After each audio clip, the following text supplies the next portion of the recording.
Hello. Welcome guys. तो आज का लेक्चर देखते हैं कि सोर्सेस फॉर एग्रीकल्चर ऑप्शनल। तो बहुत से लोगों को डाउट रहता है कि एग्रीकल्चर ऑप्शनल कहाँ कहाँ से करे फॉर गेटिंग हायर मार्क। तो मेरा इंट्रोडक्शन करता हूँ। मैं दुर्गेश कारखेले। मैंने सीएससी एग्रीकल्चर ऑप्शनल में 291 मार्क्स लिए हैं। और उसी साल मेरा मान लीजिए 35 मार्क का पेपर भी छूट गया था, तब भी 291 थे। और 264 और 235। तो देखते हैं सोर्सेस क्या क्या है।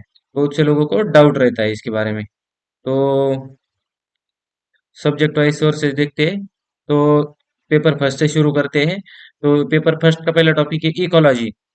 तो इकोलॉजी में ऐसा स्पेसिफिक मटेरियल एक पर्टिकुलर एक बुक से आपका कवर नहीं होने वाला, क्योंकि डाइवर्स टॉपिक है। तो इसके लिए क्या करिए, मैंने क्या किया था कि गूगल करिए इस टॉपिक का और खुद के नोट्स प्रिपेयर करिए उससे। और मेरे एक एडवाइस है थ्रू आउट दोनों पेपर के लिए ऑप्शनल के, कि कभी रेडीमेड नोट्स यूज ना करें। नेवर रेफर रेडीमेड नोट्स, क्योंकि उससे होमोजेनाइजेशन होता है, और होमोजेनाइजेशन मतलब घेटोइजेशन। और आप घेटो में मार्क नहीं पाओगे। सबके जैसे आपके आंसर दिखेंगे तो आप मार्क नहीं पाओगे। तो सबसे बड़ा लेसन है मार्क करने के लिए, कोई भी क्लास का कोई भी कोचिंग इंस्टीट्यूट का नोट्स हो तो मत रेफर करिए। तो मेरे खुद के नोट्स थे, मान लीजिए। और उसमें एकदम प्रिसाइज नोट्स थे। और उसमें जो जो वैल्यू एडिशन था, तो मैं खुद वहां से पेन से लिखता था कि ये हुआ आज न्यूज़पेपर में, ये है, इसने इसके स्पीच में मैंने ये सुना, ये फेओ में कुछ अपडेट आया। तो उसके बारे में मैं उस पे नोट डाउन करता था। वैल्यू एडिशन भी होती थी, मतलब सब एक जगह ही मिल जाता था। तो और उसमें इकोलॉजिकल प्रिंसिपल ऑफ एग्रीकल्चर है, तो उसमें एफएओ के प्रिंसिपल है, 7 प्रिंसिपल ऑफ इकोलॉजिकल एग्रीकल्चर। तो वो रीड करिए, उसमें भी आपको इकोलॉजिकल मिलेगा। तो बढ़ते हैं आगे। तो नेक्स्ट टॉपिक है एग्रोनॉमी। अब एग्रोनॉमी के लिए ये बेस्ट बुक है, principle of agronomy, Reddy and Reddy. तो इस बुक में आपको ऑलमोस्ट सब टॉपिक कवर मिलेंगे। तो ये बुक रेफर करिए, इसके बियॉन्ड जाने की कोई जरूरत नहीं है। ठीक। और उसके बाद फॉरेस्ट्री। तो फॉरेस्ट्री में अ, ऐसा स्पेसिफिक वन बुक में आपको सब नहीं मिल पाएगा, और मिलेगा भी तो कॉस्ट बेनिफिट रेशो नहीं, इतना बड़ा बड़ा बुक है। तो उसका इतना ज्यादा इम्पोर्टेंस नहीं है। तो आप गूगल से सर्च कर करके अपना खुद का नोट्स बनाइए। उसमें ऐसे स्पेसिफिक बुक नहीं मिलेगा। अब आगे अगला टॉपिक है सिलेबस का, जीआईएस जीपीएस रिमोट सेंसिंग।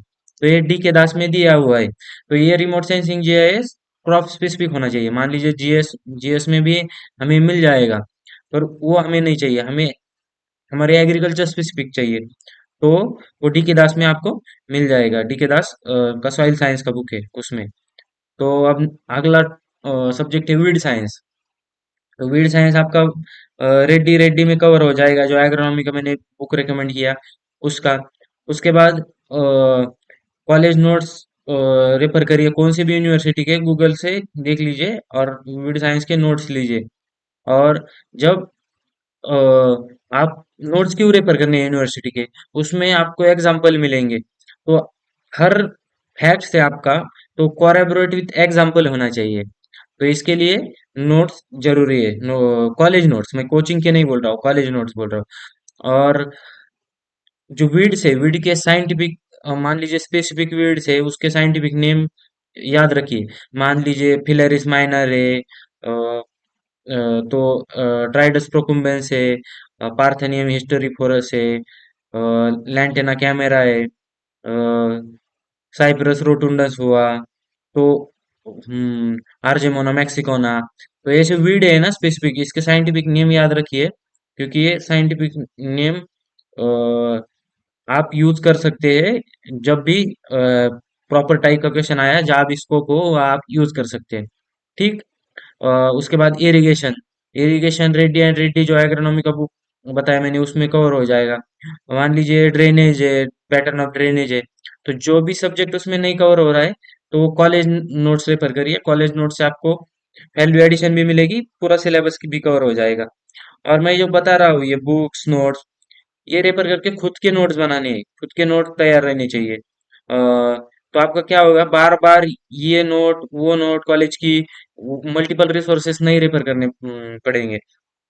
तो मेरी मेरे खुद के नोट्स थे जो शुरू में बहुत मतलब मान लीजिए बल्कि थे, पर बाद में छोटे छोटे बनते गए, जैसे जैसे कमांड आए तो मान लीजिए 2 वर्ड्स में ही पूरी सेंटेंस या पूरा टॉपिक मेंशन किया, तो मान लीजिए 49 पेज की मेरे फाइनल नोट्स बने थे, 49 पेजेस के 49, सिर्फ इतने नोट्स। तो खुद के एक जगह नोट्स बनाइए, इधर उधर मत भटकिए, बार बार रिवीजन नहीं कर पाएंगे। और मान लीजिए इरिगेशन भी टॉपिक ले लिया, तो स्ट्रिक्ट टू सिलेबस रहना है कि इसमें बहुत सारे सिलेबस पॉइंट्स है, जो पॉइंट्स या सिलेबस में मेंशन है हमारे यूपीएससी के, वही हमें उस नोट से या बुक से प्रिपेयर करने हैं।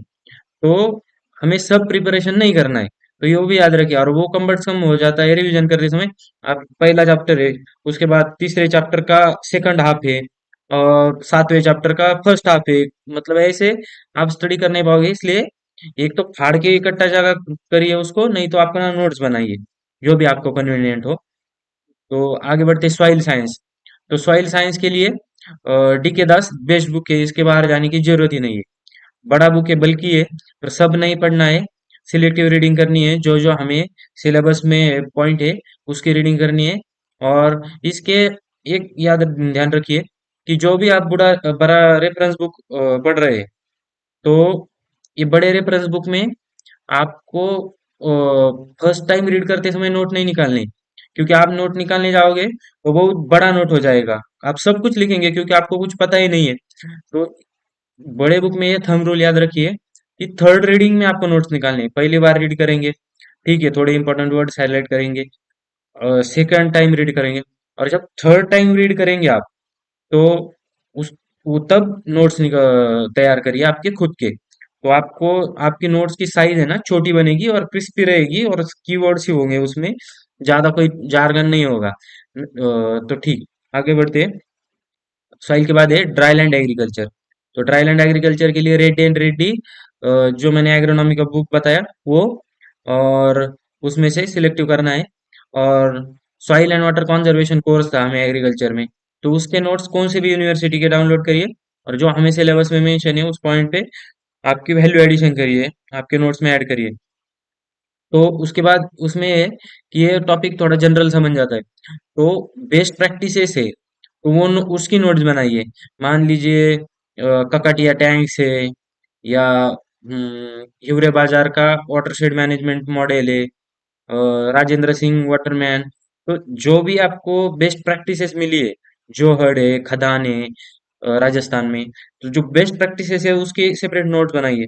और इसके याद रखिए कि इसके डायग्राम जब नोट बनाएंगे तो इसके डायग्राम्स भी ले लीजिए, मतलब चेक डैम्स क्या होते हैं, बीबीएफ क्या होते हैं, ब्रॉड बेड फरो, तो उसके डायग्राम्स बना के रखिए। मेरे नोट्स में सभी डायग्राम है।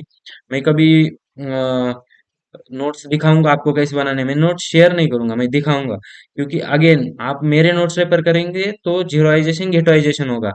क्योंकि किसी के नोट्स पूरे के पूरे जैसे जैसे रेफर करेंगे वही आंसर में रिफ्लेक्ट होगा। आपका खुद का ओपिनियन बनना चाहिए, इसलिए मैं बुक रिकमेंड कर रहा हूँ। और स्टैटिस्टिक के लिए गवर्नमेंट वेबसाइट विजिट करिए। तो सब्सिक्वेंट पीरियड में मैं बताऊंगा कि कौन सी वेबसाइट विजिट करनी है, मान लीजिए नीति आयोग की हो, और स्पेसिफिकली कम समय में उसको एक्सट्रैक्ट करना है डाटा को, ज्यादा समय भी नहीं। मान लीजिए आप एक थोड़े डाटे के लिए आधा आधा घंटा वेबसाइट पे टाइम स्पेंड कर रही है, वो भी ठीक ठीक नहीं है। 5 10 मिनट में हमारा इंपॉर्टेंट डाटा निकाल के तुरंत मूव ऑन होना है। तो उसके बाद है एग्रीकल्चर इकोनॉमिक्स। तो एग्रीकल्चर इकोनॉमिक्स के लिए ये सुब्बा रेड्डी का पुस्तक है, बुक है। तो ये जो जो बुक है वो सब आपको अमेजोन पे मिल जाएंगे। अगर आपको ना मिले तो टेलीग्राम पे मैं एक फाइल बना के डाल दूंगा, टेलीग्राम चैनल, ये डिस्क्रिप्शन में टेलीग्राम चैनल की लिंक दे दूंगा। वहां से एक कारखिल आईएएस एकेडमी एग्रीकल्चर नाम का टेलीग्राम चैनल है, तो उसमें सब मैं लिस्ट डाल दूंगा आपको, पीडीएफ, जो सब बुक इकट्ठा मिल जाए। तो सुब्बा रेड्डी का पुस्तक है, बेस्ट बुक है, और रेफर करिए। और उस एग्रीकल्चर प्राइस के लिए अशोक गुलाटी के आर्टिकल आते हैं इंडियन एक्सप्रेस में, तो वो भी बढ़िया रहते हैं। तो उसमें से ही नोट्स बना लीजिए। मान लीजिए इंडियन एक्सप्रेस का आर्टिकल पढ़ लिया, नोट्स बना लिया, तो वो नोट्स बना के रखिए। और विकासपीडिया एक वेबसाइट है, उसमें वैल्यू एडिशन मिल जाएगा एग्रीकल्चर इकोनॉमिक्स का। तो मान लीजिए सी जो हमारी स्वामीनाथन कमीशन की प्राइस है, से रिकमेंडेड है, तो C+50, तो वो सब आपको विकासपीडिया पे मिल जाएगी। तो नीति आयोग का एक डॉक्यूमेंट है, डबलिंग फार्मर इनकम रिपोर्ट, तो उसमें भी बहुत आपको इंसाइट मिल जाएगी एग्रीकल्चर इकोनॉमिक्स की। तो उससे ही कुछ मटेरियल उठा लीजिए।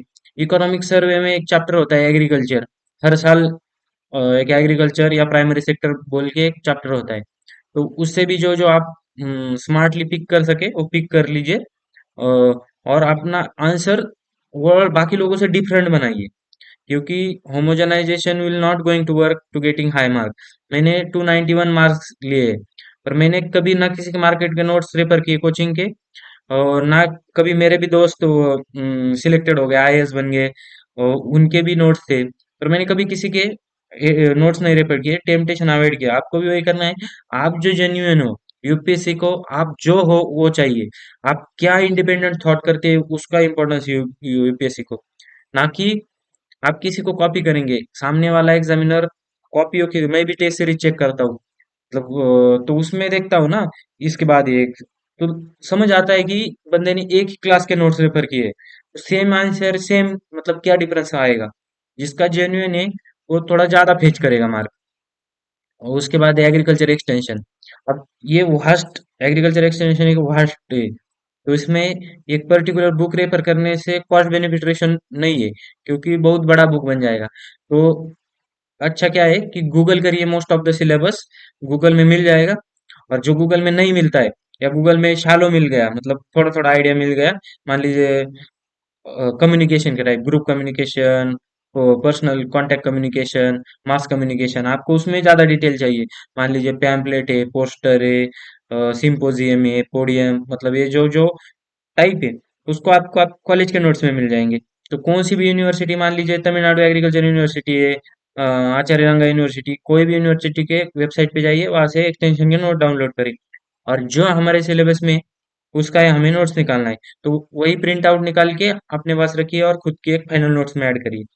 तो नीति आयोग के डॉक्यूमेंट्स है ऑन एग्रीकल्चर रिफॉर्म्स, उसमें भी एक्सटेंशन का पार्ट है, वहां से वो वैल्यू एडिशन का काम करेगा, वहां से उठाइए। तो नेशनल फार्मर कमीशन, जो एम एस स्वामीनाथन रिपोर्ट बोलते हैं उसको, वो भी रेफर करिए। उनमें मिलियन वेल्स रिचार्ज प्रोग्राम, या मान लीजिए ऐसे डिफरेंट डिफरेंट कीवर्ड्स है, वहां से भी आपको एग्रीकल्चर एक्सटेंशन, मतलब ये जो मैं बता रहा हूँ रिपोर्ट, सिर्फ पूरा नहीं पढ़ना है, मतलब आपको सिलेक्टिव पढ़ना है कि मैं क्या एग्जाम में या मेरे सिलेबस के लिए क्या रिलेवेंट है। तो इसमें मैं आगे लेक्चर बताऊंगा, कभी कभी रिपोर्ट आपको दिखाऊंगा कि रिपोर्ट कैसे पढ़ने हैं, और उसमें से हमें ही उसका काम मटेरियल कैसे निकालना है। और एक बेटर इंडिया वेबसाइट है, उस पे आपको बेस्ट प्रैक्टिसेस मिल जाएंगे। तो उसमें मान लीजिए लिज्जत पापड़ है, कुदुम बसरी सेल्फ हेल्प ग्रुप है, जो बेस्ट माने जाते हैं। तो उनका मटेरियल, मतलब उनके बारे में जानकारी आपको बेटर इंडिया में मिलेगी, ऐसे एग्जाम्पल के स्टडीज बेटर इंडिया में मिलेंगे। तो वो आपका आंसर शाइन करने में मदद करेंगे। तो इसके आगे है पेपर 2। पेपर 2 में बताता हूँ, और टेलीग्राम चैनल लिंक मैं डिस्क्रिप्शन बॉक्स में दे दूंगा, तो आपको ये सब एक जगह मिल जाएगा, और जो भी अपडेट होगी एग्रीकल्चर ऑप्शनल के रिलेटेड वो भी मिल जाएगी। तो ये जरूरी क्यों है, क्योंकि आपको मार्केट में बहुत लोग हैं जिन्होंने कुछ एग्जाम दिए ही नहीं, यूपीएससी के मान लीजिए प्री क्वालिफाई नहीं हुए, एग्जाम नहीं दिए। तो दिक्कत ये है कि आप मिस गाइडेड ना हो, रॉन्ग गाइडेड ना हो, तो सही गाइडेंस के लिए आप ज्वाइन कर सकते हैं। उसके बाद पेपर 2 का सिलेबस के हिसाब से फर्स्ट फर्स्ट आता है कि जेनेटिक्स। अगर आप बिगिनर हो, तो उसके लिए elements of genetics by Phandan Singh book है, और ये बेसिक लेवल के लिए सिंपल सा बुक है अंडरस्टैंडिंग के लिए, और ये सफिशिएंट भी है। मान लीजिए आपको, आपका तीसरा चौथा अटेम्प्ट में आपने सब कवर कर लिया है, मान लीजिए फुंदन सिंह आपने अच्छा कर लिया है, और आप चाह रहे हैं कि मुझको मैं कुछ एडिशनल ऐड कर पाऊँ, तो उसके लिए बीडी सिंह का जेनेटिक्स का बुक है। तो ये बीडी सिंह जेनेटिक्स भी आप एडवांस लेवल के रेफर कर सकते हैं, पर ये कुंदन सिंह वाला भी सफिशिएंट बुक है, उसके आगे भी बियॉन्ड जाने की मतलब ज्यादा जरूरत नहीं, वैल्यू एडिशन के लिए बीडी सिंह रेफर कर सकते हैं। उसके बाद है plant breeding. Plant breeding principle and methodology, BD Singh refer करना है। तो इसका प्लान ब्रीडिंग का बीडी सिंह का बुक बेस्ट है। तो उसमें से भी हमें सिलेक्टिव रीडिंग करनी है। बुक बहुत बल्कि है, मान लीजिए इतना बड़ा बुक है, तो हमें सिर्फ हमारे सिलेबस के रिलेवेंट पॉइंट कवर करने हैं। तो उस हिसाब से इसको पढ़ना है। ठीक, और इसके बियॉन्ड जाने की जरूरत नहीं ब्रीडिंग में। और उसके बाद सीड टेक्नोलॉजी। अब सीड टेक्नोलॉजी में बीडी सिंह का जो ब्रीडिंग का बुक है अभी मैंने दिखाया, उसमें सीड टेक्नोलॉजी एक सेक्शन है, तो उसमें थोड़ा कवर हो जाएगा, पर उसमें सफिशिएंट नहीं है, मतलब पूरी पूरी इंफॉर्मेशन नहीं। बहुत शॉर्टकट मान लीजिए कवर किए, जो जो टेस्ट है, seed viability test, seed germination test, तो ये थोड़े डिटेल में होनी चाहिए। तो इसके लिए आप सीड सीड टेक्नोलॉजी का आप कॉलेज के नोट्स रेफर करिए, कौन सी भी यूनिवर्सिटी के वेबसाइट पे जाके सीड टेक का नोट्स रेफर करिए और उससे सिलेबस के रिलेवेंट पॉइंट का नोट्स निकाल लीजिए आपका। उसके बाद है प्लांट फिजियोलॉजी। तो प्लांट फिजियोलॉजी के लिए बेस्ट बुक है ये सेन पांडे एंड सिन्हा। इसके बियॉन्ड जाने की जरूरत ही नहीं। बढ़िया बुक है। और मान लीजिए आपको कोई समझ नहीं आ रहा है, तो यूट्यूब पे भी आपको वीडियो मिल जाएंगे कि प्लांट फिजियोलॉजी के प्रोसेसेस कैसे है। नहीं तो कोई समझ ना आए आपको, तो मैं उसके बारे में लेक्चर भी ले लूंगा, आप मुझे कमेंट सेक्शन में बता दीजिए। और हॉर्टिकल्चर। अब ये हॉर्टिकल्चर है ना, बहुत बड़ा ह्यूज सब्जेक्ट है, और कॉस्ट बेनिफिट रेशो नहीं, मान लीजिए उसमें pomology, olericulture, floriculture, spices and condiments, post harvest technology, protected cultivation, ये खुद में ही एक बड़े बड़े सब्जेक्ट है। और उसमें हॉर्टिकल्चर में पेस्ट एंड डिसीजेस भी है। तो इसमें है ना, सिलेक्टिव रीडिंग करनी है कॉलेज के नोट्स में। ऐसा एज सच एक बुक रेफर करना मुझे वाइज नहीं लगता इसमें, क्योंकि आप इतना पढ़ेंगे और क्वेश्चन क्या आएगा पता नहीं। तो आप प्रीवियस ईयर क्वेश्चन पेपर में ट्रेंड देखिए, अंडरस्टैंड करिए which are most focused area, और उस एरिया में आप उसका नोट्स निकालिए। मान लीजिए आप पढ़ेंगे प्रीवियस ईयर से, कोई कोई क्वेश्चन नहीं आ जाएगा आपका 100%, मान लीजिए 50% आप उसको एग्जाम में सॉल्व कर पाएंगे, तो भी चल जाएगा। पर रादर देन इतना टाइम स्पेंड करें, मान लीजिए 2 2 3 3 महीने हॉर्टिकल्चर लोग पढ़ते हैं, तो उससे पढ़ने से कोई आउटपुट आने वाला नहीं है। तो मैं भी इसमें सिलेक्टिव टॉपिक्स बताऊंगा आपको, और इसमें सिलेक्टिव टॉपिक्स आपको करवाऊंगा, जो कि आपको आपके एफर्ट्स रिड्यूस करेंगे, ज्यादा एफर्ट्स ना करने पड़े आपको। ठीक। उसके बाद है प्लांट पैथोलॉजी एंड एंटोमोलॉजी। तो ये भी बहुत वास्ट सब्जेक्ट है। मान लीजिए ये ऑलमोस्ट हर सेमेस्टर पे रहे पैथोलॉजी एंड एंटोमोलॉजी। तो इसमें बेस्ट है कि again previous year question paper देखिए यूपीएससी के, जो यूपीएससी का फेवरेट टॉपिक एनालिसिस करिए कि जो टॉपिक फ्रिक्वेंटली आस्क होते हैं, और कौन से टॉपिक है जिस पे थ्रस्ट है। मान लीजिए इसमें जो सस्टेनेबल एग्रीकल्चर है वो बड़ी थीम है, और उस हिसाब से इंटीग्रेटेड पेस्ट मैनेजमेंट, और उसमें भी इंटीग्रेटेड में जो इको फ्रेंडली मैनेजमेंट प्रैक्टिसेस है, मान लीजिए biotechnological management, biological management, genetical engineering, तो इस पे ज्यादा थ्रस्ट रहता है यूपीएससी का। तो उस हिसाब से रीड करिए कॉलेज के मैनुअल से, और खुद के नोट्स बनाइए। और कुछ वेबसाइट भी सर्च कर सकते हैं आपको उसके लिए, residual effect, IPM, best practices, और इसका खुद नोट्स बनाइए। बार बार ये मैन्युअल मत पढ़िए, क्योंकि मैन्युअल इतने बनेंगे आपके सब सेमेस्टर के, एंट और पैथ के दोनों के, तो ये कब तक पढ़ पाएंगे। तो एक आपका खुद का नोट्स बनाइए इसमें। और उसके बाद है लास्ट पैराग्राफ ऑफ सिलेबस, मतलब पेपर 2 में एक लास्ट पैराग्राफ है जो फूड सिक्योरिटी, न्यूट्रिशनल सिक्योरिटी, और जो फूड रिलेटेड एस्पेक्ट है न्यूट्रिशन रिलेटेड वो कवर करता है। तो ये बहुत जनरलिस्टिक मतलब प्यारा है, मान लीजिए जीएस जैसा ही है। और इसको हमें agriculture of point of view से देखना है, हमें जीएस पॉइंट ऑफ व्यू से नहीं देखना है। मैंने बहुत, मेरे साथ जो यूपीएससी मेंस दे रहे थे, मैंने बहुत देखा है कि इसको जीएस की तरह लिख के आते हैं। अगर आप इसको जीएस की तरह लिखोगे, तो आपको जीएस की तरह ही मार्क पड़ेंगे। मान लीजिए जीएस का 15 मार्क का क्वेश्चन होता है, कितने मार्क मिलते हैं? 6 या 7 मार्क मिलते हैं ज्यादा ज्यादा। और वही एग्रीकल्चर का क्वेश्चन हो, तो ऑप्शनल का क्वेश्चन हो, तो वही 15 मार्क के क्वेश्चन में आपको 10 11 मार्क तक, 12 मार्क तक फेच करवा देता है। क्योंकि अब देखिए मेरा ही मार्क्स देखिए, 291 मार्क है, 500 का पेपर था। तो मान लीजिए तब भी 35 मार्क का पेपर छूटा है, मतलब टाइम मैनेजमेंट की वजह से, मेरा राइटिंग स्पीड थोड़ा स्लो होने की वजह से वो छूट गया था 35 मार्क का। तब भी मुझे 21 मार्क है। और मान लीजिए 35 मार्क का कवर होता तो 15 मार्क उसमें मिल जाते, तो 300 4 5 मार्क मिल जाते। तो देखिए आपको ऑलमोस्ट कितने परसेंट मार्क मिल रहे, मतलब 60%, 60 से 65% मार्क मिल रहे। तो ऑप्शनल में मार्क ज्यादा फेच होते हैं। तो उसमें एक नीति आयोग की रिपोर्ट से, तो उससे फैक्ट्स एंड फिगर्स, डाटा, जो नीति आयोग के ऑब्जर्वेशन है, तो वो रेफर करिए। अब नीति आयोग के ऑब्जर्वेशन जो कैसे कि मान लीजिए उसमें नीति आयोग रिपोर्ट में बोला है कि जो वुमेन जिन्होंने 12th तक पढ़ाई कंप्लीट की है, उनके बच्चों में माल न्यूट्रिशन कम ऑब्जर्व हो रहा है विथ सिमिलर इकोनॉमिक स्टेटस। जो वुमेन 12वीं कक्षा से नीचे पढ़ी है, मतलब मान लीजिए इलिटरेट और 5वीं कक्षा तक पढ़ी है, और जो वुमेन 12th कक्षा के अबव पढ़ी है, उन same economic background, same income में इनका न्यूट्रिशन अच्छा है, इनके बच्चों का, जो महिलाएं ज्यादा पढ़ी है। तो ऐसे फैक्ट्स, क्वालिटी, डाटा आप वहां से नीति आयोग की रिपोर्ट से पिक कर सकते हो और आपके आंसर में मेंशन कर सकते हो। तो ये आपके आंसर को जरा डिफरेंट डिफरेंट बना देगा। और गूगल करिए, most of the time points है इसमें, प्रोटीन, एनर्जी, माल न्यूट्रिशन है। तो ये जो जो भी है वो गूगल करिए। उसके बाद है विकासपीडिया। विकासपीडिया में आपको डेवलपमेंट स्कीम के बारे में या न्यूट्रिशन के ओवरऑल इस टॉपिक के बारे में मिलेगा। अब इसमें फूड सिक्योरिटी का पार्ट है सिलेबस में। उसमें एक शांता कमार कमेटी रिपोर्ट है ना, बेस्ट है।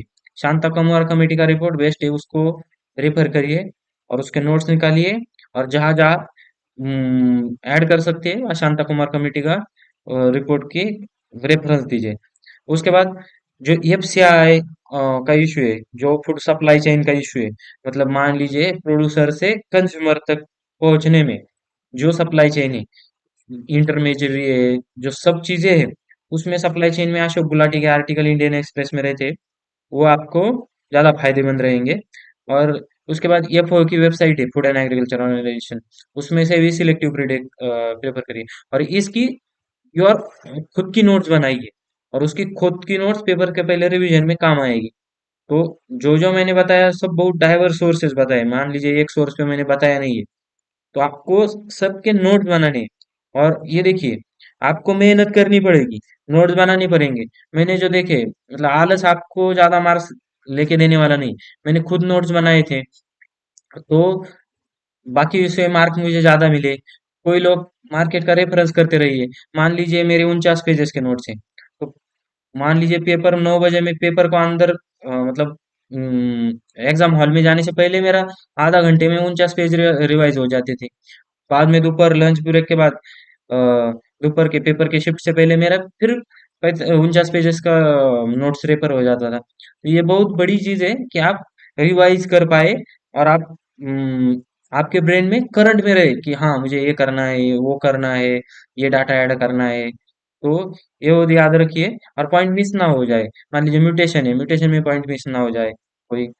तो इसके साथ आज मैंने मोटा मोटा सोर्सेस कवर किए, और जो भी मुझे मेंशन करना है ऐड ऑन, जो भी रेफरेंस मुझे याद आएगा, जो मैंने रेफर किया था, या नोट्स है मेरे, कोई भी हो मटेरियल रिलेटेड, या न्यूज़ आर्टिकल हो जो एग्रीकल्चर रिलेवेंट हो, तो मैं वह टेलीग्राम चैनल पे ऐड करता रहूंगा। तो टेलीग्राम चैनल की लिंक डिस्क्रिप्शन बॉक्स में है। और थैंक यू फॉर वॉचिंग। आप, मैंने 291 लिए, आपको 315 मार्क क्रॉस करने हैं ऑप्शनल में, ये टारगेट रखिए और जुड़े रहिए। Thank you.